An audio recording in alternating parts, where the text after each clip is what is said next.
2.5 വയസ്സുകാരിയുടെ കൊലപാതകത്തിൽ പ്രതിയായ ഹരികുമാർ റിമാൻഡിലായിരിക്കുന്നു. കമലേഷ് തെക്കേക്കാട് ചേരുന്നുണ്ട്. കമലേഷ്, ഇപ്പോഴും ഒരു വ്യക്തത വരുന്നില്ല. എന്തിനാണ് ഈ 2.5 വയസ്സുകാരിയായ കുഞ്ഞിനെ കൊന്നത് എന്ന കാര്യത്തിൽ ഒരു സ്ഥിരീകരണം പോലീസിന്റെ ഭാഗത്തുനിന്നും വരുന്നില്ല. അതിന്റെ കാരണം പോലീസ് അന്വേഷിച്ചു കൊണ്ടിരിക്കുകയാണ്. ഇന്ന് ഈ കേസിന്റെയുമായി ബന്ധപ്പെട്ട് നടന്ന ഡെവലപ്മെന്റ്സ് മുഴുവനായും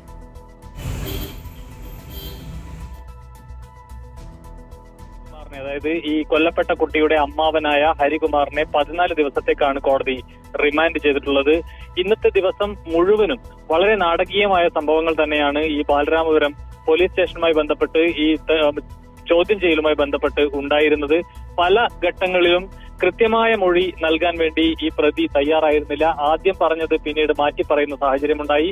പക്ഷെ എന്തായാലും ഒടുവിൽ ഈ പോലീസ് രേഖപ്പെടുത്തിയിട്ടുള്ള മൊഴി എന്ന് പറയുന്നത് വളരെ വിചിത്രമായ ഒരു മൊഴിയാണ് ഇയാൾ പോലീസിന് നൽകിയിട്ടുള്ളത് എന്നാണ്. ഈ കുഞ്ഞിനെ കൊന്നത് താൻ തന്നെയാണ് എന്ന് ഈ പ്രതി സമ്മതിച്ചിട്ടുണ്ട്. പക്ഷെ അപ്പോഴും ഇതിന്റെ കാരണം എന്താണ്, എന്തിനാണ് കൊന്നത് എന്നത് സംബന്ധിച്ച് ഒരു വ്യക്തത നൽകാൻ വേണ്ടി പ്രതിക്കും സാധിച്ചിട്ടില്ല. അക്കാര്യത്തിൽ ഒരു വ്യക്തത നേടാൻ വേണ്ടി പോലീസിന് നിലവിൽ സാധിച്ചിട്ടില്ല എന്നുള്ളതാണ് പ്രധാനപ്പെട്ട ഒരു കാര്യം. ഇയാളുടെ മൊഴി എന്ന് പറയുന്നത്, പോലീസിന് ഇയാൾ നൽകിയ മൊഴി എന്ന് പറയുന്നത് ഈ കുഞ്ഞിനെ കൊന്നത് ഒരു ഉൾവിളി തോന്നിയത് കൊണ്ടാണ് എന്ന തരത്തിലാണ് ഇയാൾ പറഞ്ഞിട്ടുള്ളത്. കൊല്ലണമെന്ന് തോന്നിയപ്പോൾ കൊന്നു എന്നാണ് പോലീസിനോട് പറഞ്ഞിട്ടുള്ളത്. അതോടൊപ്പം പോലീസ് ഇതുമായി ബന്ധപ്പെട്ട് അതിന് ശേഷം വ്യക്തമാക്കിയ ഒരു കാര്യം, ഇയാൾ അടിക്കടി ഈ പറയുന്ന മൊഴികളെല്ലാം മാറ്റിക്കൊണ്ടേയിരിക്കുന്നു എന്നുള്ളതാണ്. ഇത് പോലീസിനെ സംബന്ധിച്ച് പോലീസിനെ ആകെ കുഴക്കുന്ന ഒരു കാര്യമായി ഇതും നിൽക്കുന്ന ഒരു സാഹചര്യം ഉണ്ടായിരുന്നു. ഇതിൽ പോലീസ് പറഞ്ഞ ഏറ്റവും പ്രധാനപ്പെട്ട ഒരു കാര്യം, ഈ കേസുമായി ബന്ധപ്പെട്ട് നിരവധിയായ വിഷയങ്ങളുണ്ട്. ഇപ്പോഴും കൃത്യമായ മോട്ടീവ് എന്താണ് എന്ന് പോലീസിന് വ്യക്തമായിട്ടില്ല. കൂടുതൽ തെളിവെടുപ്പ് നടത്തേണ്ടതുണ്ട്. കൂടുതൽ ഇതുമായി ബന്ധപ്പെട്ട വിശദമായ അന്വേഷണം നടത്തേണ്ടതുണ്ട്. ഒരുപക്ഷെ എന്തെങ്കിലും മൊഴി സംബന്ധിച്ച് ഇനിയും രേഖപ്പെടുത്തേണ്ട ആവശ്യമുണ്ടെങ്കിൽ വീണ്ടും ഇവരെയൊക്കെ ചോദ്യം ചെയ്യാനും മൊഴി രേഖപ്പെടുത്താനും പോലീസ് തയ്യാറായേക്കും എന്നുള്ളതാണ് പ്രധാനപ്പെട്ട ഒരു കാര്യം.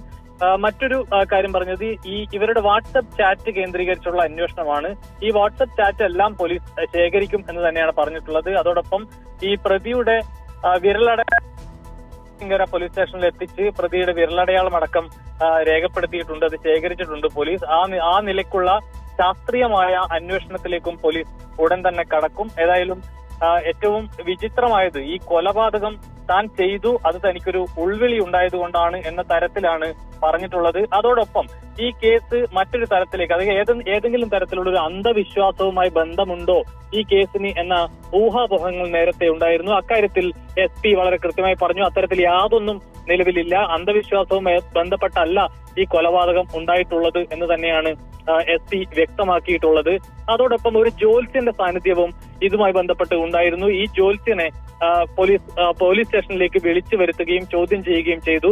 അതിൽ ഈ കുട്ടിയുടെ മാതാവായിട്ടുള്ള ശ്രീതുവിന്റെ പരാതി ഇയാൾക്കെതിരെ ഉണ്ടായിരുന്നു. ഇയാൾ 36 ലക്ഷം രൂപ തന്റെ പക്കൽ നിന്നും കൈപ്പറ്റിയിട്ടുണ്ട് എന്നതടക്കമുള്ള പരാതികളുണ്ട്.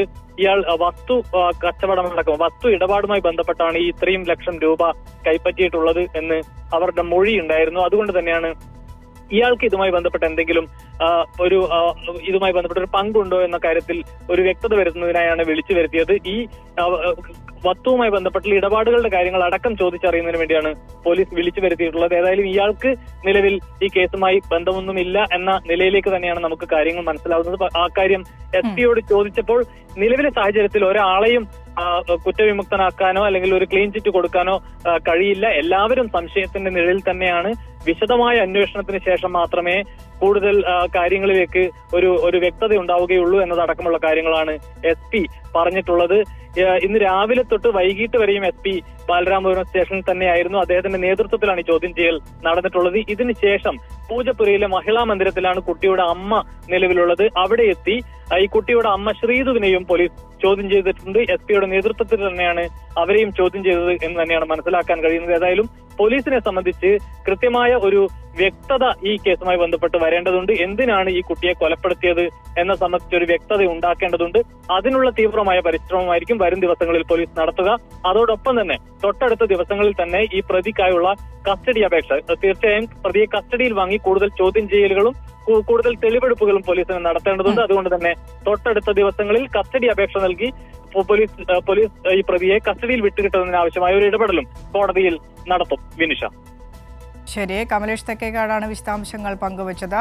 പരസ്പര വിരുദ്ധമായി അടിക്കടി മൊഴി മാറ്റിക്കൊണ്ടിരിക്കുന്ന ഹരികുമാർ ഏറ്റവും ഒടുവിൽ പറഞ്ഞത് ആ കുഞ്ഞിനെ കൊന്നത് തനിക്കൊരു ഉൾവിളി ഉണ്ടായി, കുഞ്ഞിനെ കൊല്ലണമെന്ന്. ആ ഉൾവിളിക്ക് കാരണമായതുകൊണ്ടാണ് ഈ പ്രതി കുഞ്ഞിനെ കൊന്നത് എന്നാണ് ഹരികുമാർ പോലീസിന് നൽകിയ മൊഴി.